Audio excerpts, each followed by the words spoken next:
नमस्कार विद्यार्थी मित्र. मी प्राध्यापक डॉक्टर एस.एम. कांबळे, कला, वाणिज्य आणि विज्ञान महाविद्यालय पलूस, बी.ए. भाग 3 मधील भूगोल विभागातील सर्व विद्यार्थ्यांचं स्वागत आहे. विद्यार्थी मित्र, मी पुन्हा आज तुमच्या समोर आलोय नवीन संकल्पना घेऊन किंवा नवीन भारतीयांच्या संकल्पना घेऊन. आपण अभ्यास करत आहोत बी.ए. भाग 3 मधील सत्र क्रमांक 5 मधील पेपर क्रमांक 7 भौगोलिक विचारांचा विकास, पेपर क्रमांक 5. आता याच्यामध्ये प्रकरण क्रमांक 1 आपण अभ्यासतोय. प्रकरण क्रमांक 1चं नाव आहे जॉग्राफी इन एन्शियंट पिरियड, प्राचीन काळातील भूगोलशास्त्र. प्राचीन काळातील भूगोलशास्त्र या प्रकरणामध्ये एकूण 4 मुद्दे आहेत. यापूर्वी मी आपणास सांगितले. त्यापैकी पहिला जो मुद्दा आहे contribution of Greeks and Romans, म्हणजे ग्रीक शास्त्रज्ञांचं भूगोलातील योगदान आणि रोमन शास्त्रज्ञांचं भूगोलातील योगदान, हा मुद्दा आपण सविस्तर अभ्यासलेला आहे. याच्याबद्दल आपल्याला कोणत्याही प्रकारची शंका नसेल. दुसरा मुद्दा आहे अरब जॉग्राफिकल थॉट, अरब शास्त्रज्ञांचे भूगोलातील विचार. याच्यावरती आपण विस्तृत 2-3 लेक्चर्स घेतलेली आहेत. त्याच्याबद्दलही तुम्हाला कोणत्याही प्रकारची शंका नसावी. तिसरा मुद्दा आपला जो सुरू आहे इंडियन जॉग्राफिकल थॉट, जे भारतातील भौगोलिक विचार किंवा भारतीयांच्या भौगोलिक संकल्पना. बरोबर. आता याच्यामध्ये आपण अभ्यास करत आहोत भारतीयांच्या भौगोलिक संकल्पना. भारतीयांनी कोणकोणत्या प्रकारच्या भौगोलिक संकल्पना मांडल्या. भारतीयांनी अनेक भौगोल संकल्पना मांडलेल्या आपल्याला पाहावयास मिळतात. अनेक भौगोलिक संकल्पना. त्यामध्ये विशेषतः विश्वाविषयीची संकल्पना आहे. विश्वाविषयीच्या संकल्पनाबद्दल आपण हे संपूर्ण विश्वामधला पृथ्वी हा एक भाग आहे. विश्वामध्ये असंख्य घटक आहेत किंवा असंख्य ग्रह आहेत. त्या सर्वांची संकल्पना भारतीयांची काय होती या संदर्भातलं आपण जाणून घेतलं.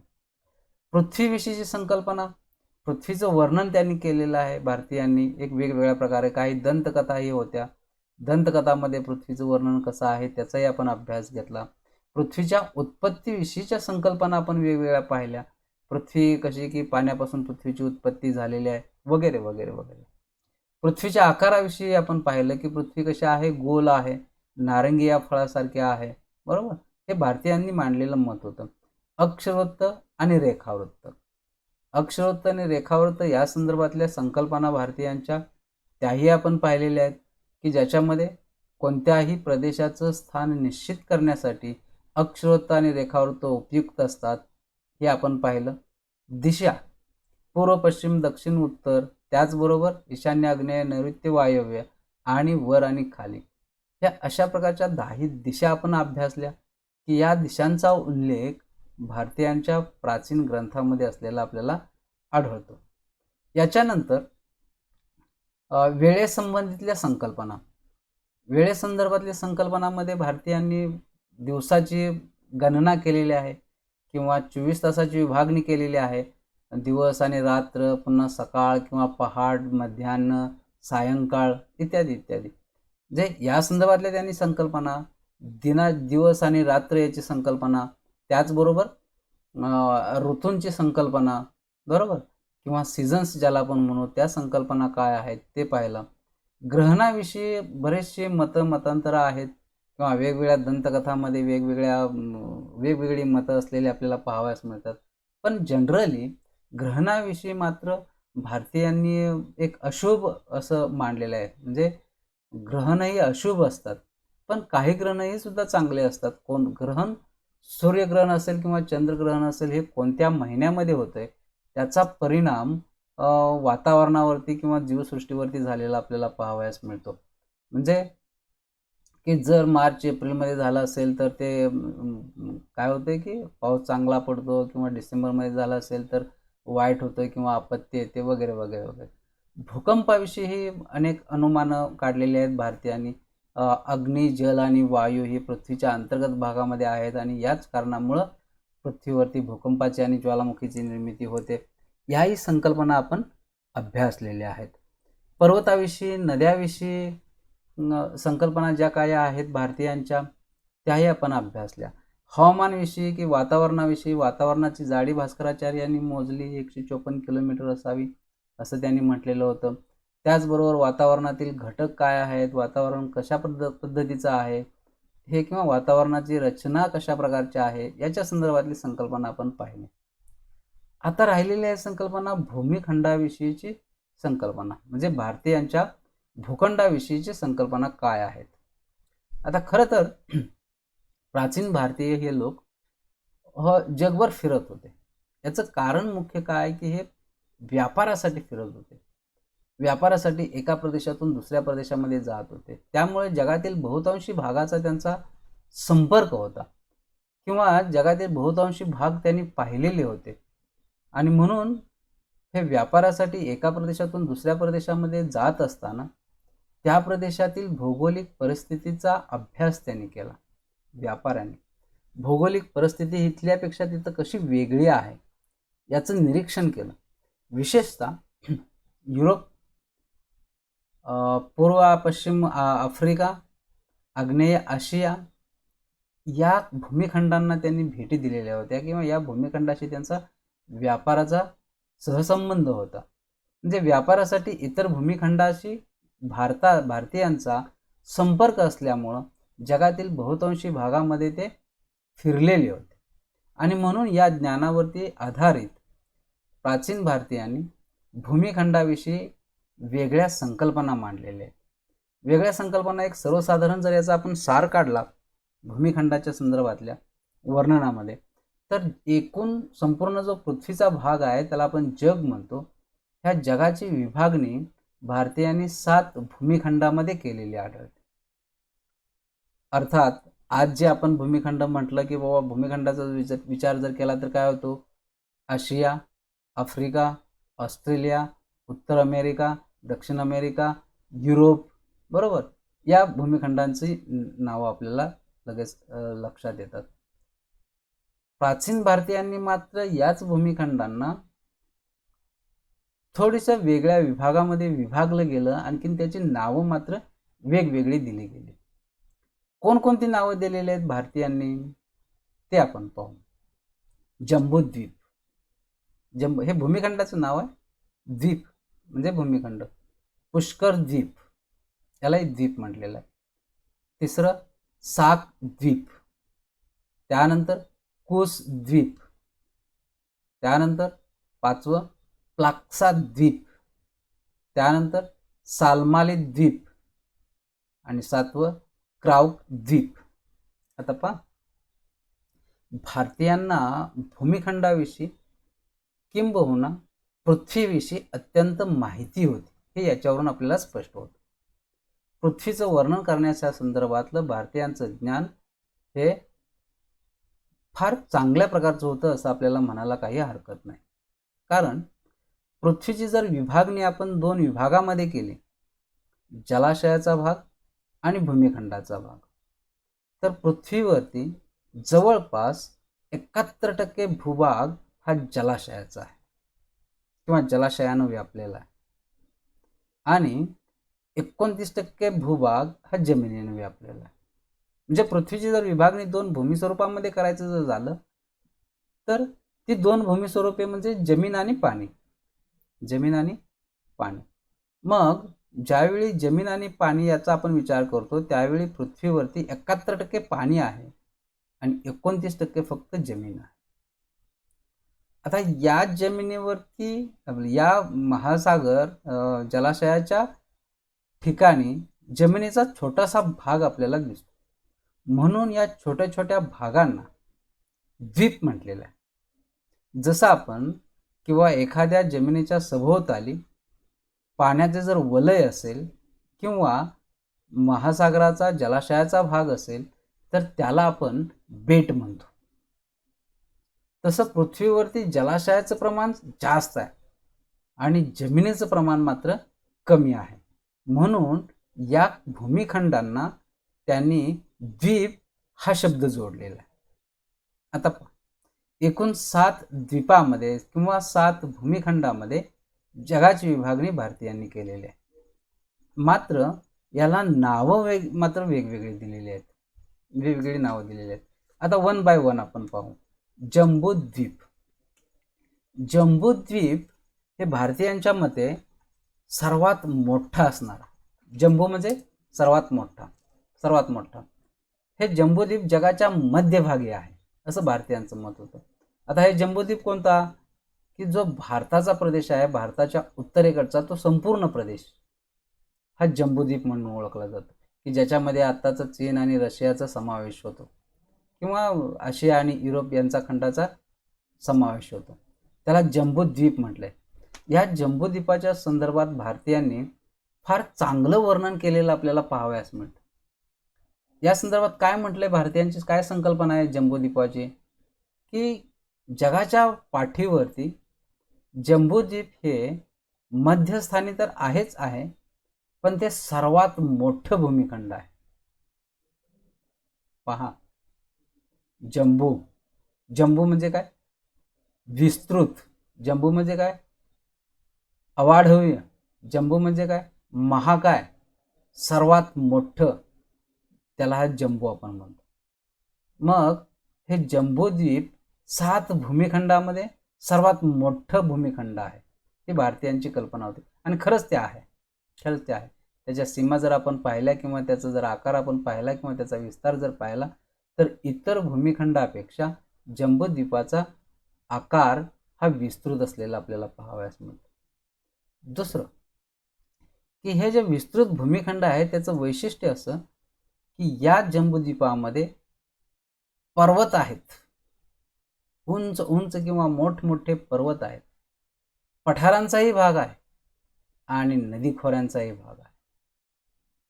मग हा जो जम्बूद्वीपाचा विस्तृत प्रदेश आहे तो एकसारखा नाही, त्याच्यामध्ये विविधता आहे किंवा त्याच्यामध्ये अनेक प्राकृतिक विभाग किंवा भूपृष्ठ रचना एक वेगळ्या प्रकारची असलेली आपल्याला पाहावयास मिळते. एकसारखा संपूर्ण हा प्रदेश आपल्याला आढळत नाही. इथे जगातील सर्वात उंच असणारे पर्वतही आढळतात. या प्रदेशामध्ये जगातील उंच असणारे आणि विस्तृत असणारी पठारही आढळतात. याच जम्बूद्वीपामध्ये पामीरचे पठार आहे, की ज्या पठाराला जगाचे छप्पर म्हणून ओळखले जाते. पामीरचे पठार. विद्यार्थी मित्र, अभ्यास करत असताना या बारीक सारीक गोष्टी अत्यंत महत्त्वाच्या असतात, की जगाचे छप्पर म्हणून कोणाला ओळखलं जातं, अशा प्रकारचा प्रश्न कॉम्पिटिटिव्ह एक्झाम्समध्ये बऱ्याच वेळा विचारला जातो. तर ते पामीरचे पठार आहे. का, तर ते त्याची उंची जास्त आहे आणि त्याचा विस्तारही जास्त आहे, म्हणून जगाचे पठार म्हणून पामीरचा उल्लेख केलेला आपल्याला आढळतो.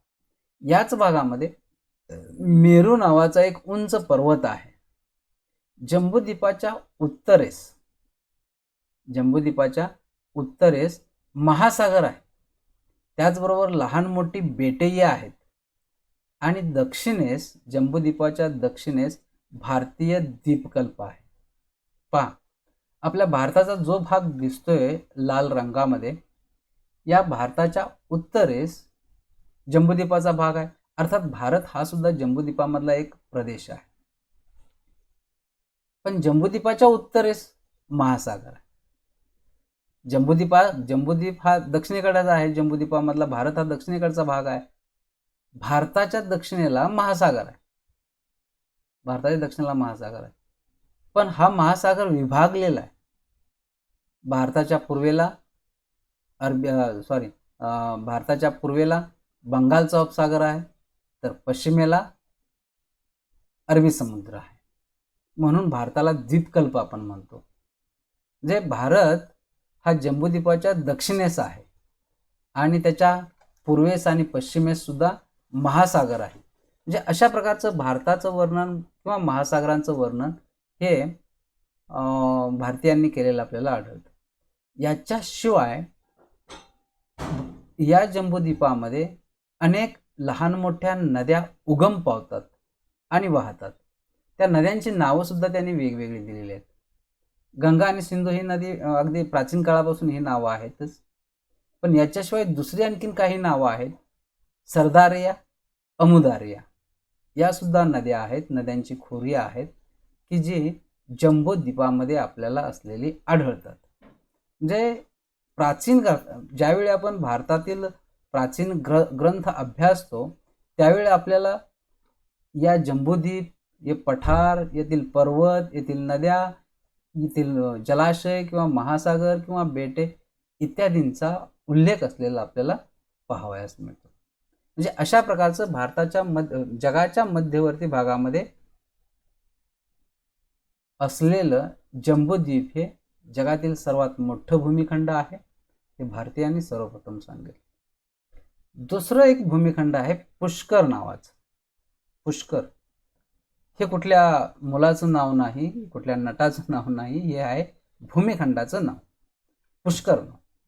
आता जे जम्बूद्वीप आहे जगाच्या मध्यवर्ती भागात, त्याच्या पूर्वेस जो भाग आहे त्याला पुष्कर द्वीप असं भारतीयांनी नाव ठेवलेलं आहे. पुष्कर द्वीप, की ज्या पुष्कर द्वीपामध्ये विशेषतः आत्ताचा जो चीनचा जो भाग आहे, मंगोलियाचा जो भाग आहे त्याचा समावेश होतो. रशियाचा काही प्रदेश आहे त्याचा समावेश होतो. याचबरोबर या पुष्कर द्वीपाच्या दक्षिणेस, उत्तरेस आणि पूर्वेस महासागर आहेत, हेही मात्र वर्णन करायला भारतीय थांबले नाहीत. म्हणजे या आणि ॲक्च्युली ते आहेच. पुष्कर द्वीपाच्या उत्तरेस महासागर आहे, दक्षिणेस महासागर आहे, पूर्वेस महासागर आहे, हे त्यांनी भारतीयांनी वर्णन केलेलं होतं. याचबरोबर या महासागरामध्ये किंवा या पुष्कर द्वीपाच्या जवळपास अनेक बेटांचे समूह आहेत, हेही त्यांनी स्पष्ट केलं. अनेक बेटांचे समूह, की याच्यामध्ये जपान हा एक भाग आहे. जपान हा खरं तर बेटांचा देशच आहे. अनेक लहान मोठं बेटे आहेत. कोरिया आहे, सायबेरिया आहे, पूर्व सायबेरिया आहे, मंगोलिया आहे. हा जो संपूर्ण भाग आहे तो पुष्कर द्वीपामध्ये अस्तित्वात असणारा किंवा पुष्कर द्वीपामध्ये समाविष्ट असणारा प्रदेश आहे. त्यानंतरचा तिसरं जे भूमिखंड आहे त्याला भारतीयांनी नाव दिलेलं आहे सार्क द्वीप. सार्क द्वीप हे विशेषतः पुष्कर द्वीप जे आहे ते पुष्कर द्वीपाच्या दक्षिणेकडे असणारं द्वीप म्हणजेच सार्क द्वीप होय. या भूमिखंडाला लागून म्हणजे सार्क भूमिखंडाला लागून असंख्य सागरी बेटे असलेले आपल्याला पाहावयास मिळतात, की ज्याच्यामध्ये इंडोनेशिया आहे, फिलिपाईन्स आहे, मलेशिया आहे. हे सगळे सार्क द्वीपाचेच भाग आहेत. सार्क द्वीप हे खरं तर विखंडित असलेल्या भूमिखंडाचा, अनेक भूमिखंडाचा समूह असलेला आपल्याला पाहावयास मिळतो. हे जर तुम्ही पाहिलं, ब्रह्मदेश आहे, ब्रह्मदेशाचा पूर्वेकडचा भाग की जो महासागरामध्ये आपल्याला दिसतो, तो महासागरामध्ये तुटक भूमिखंडाचा भाग आपल्याला पाहावयास मिळतो. तो भाग म्हणजेच सार्क द्वीप होय. आता त्यानंतरचं जे दुसरं भूमिखंड आहे ते कुस भूमिखंड. कुस भूमिखंड आहे ते त्याचं स्थान पहा कुठं आहे. जे जम्बूद्वीप आहे, आतापर्यंत आपण जे पाहिले, जम्बूद्वीप मध्यवर्ती भागामध्ये, जम्बूद्वीपाच्या पूर्वेस पुष्कर द्वीप आहे, जम्बूद्वीपाच्या आग्नेयेस सार्क द्वीप आहे आणि जम्बूद्वीपाच्या नैऋत्येस काय म्हणते बघ, जम्बूद्वीपाच्या नैऋत्येस कुस द्वीप आहे. बरोबर. आता या भूमिखंडाला लागूनच, कुस द्वीपाला लागूनच भारतीयांनी त्या प्रदेशातील जलाशयाचा अभ्यास केलेला होता किंवा त्या प्रदेशातील जलाशय त्यांना माहीत होते. म्हणूनच त्यांनी त्या ठिकाणी असणारा तांबडा समुद्र, काळा समुद्र, कॅस्पियन समुद्र, त्याचबरोबर इराणचे आखात, त्या इत्यादी प्रदेशाविषयी किंवा इत्यादी वैशिष्ट्याविषयी त्यांनी प्राचीन ग्रंथामध्ये वर्णनं लिहून ठेवलेली आहेत कुस द्वीपमध्ये.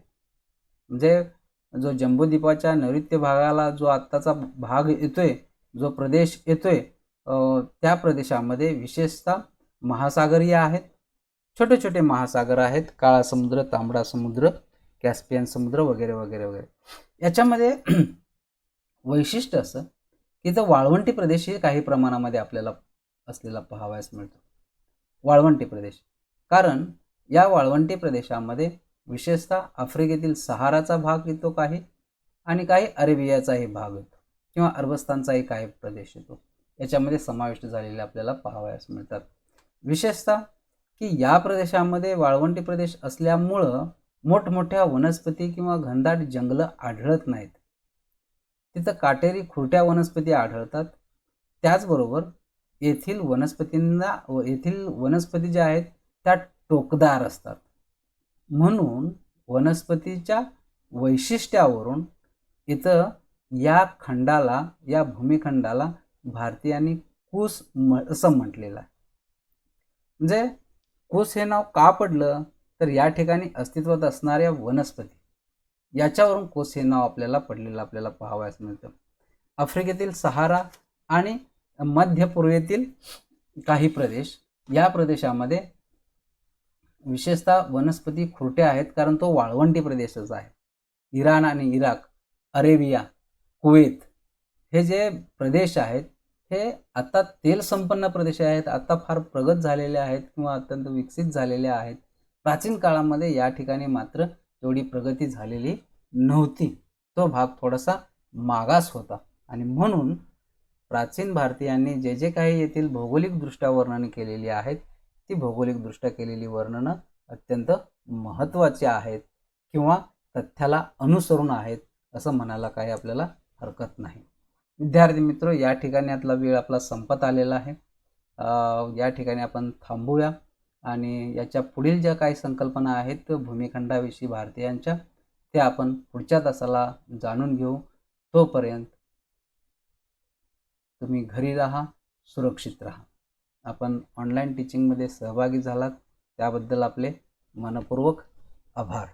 Okay, thank you.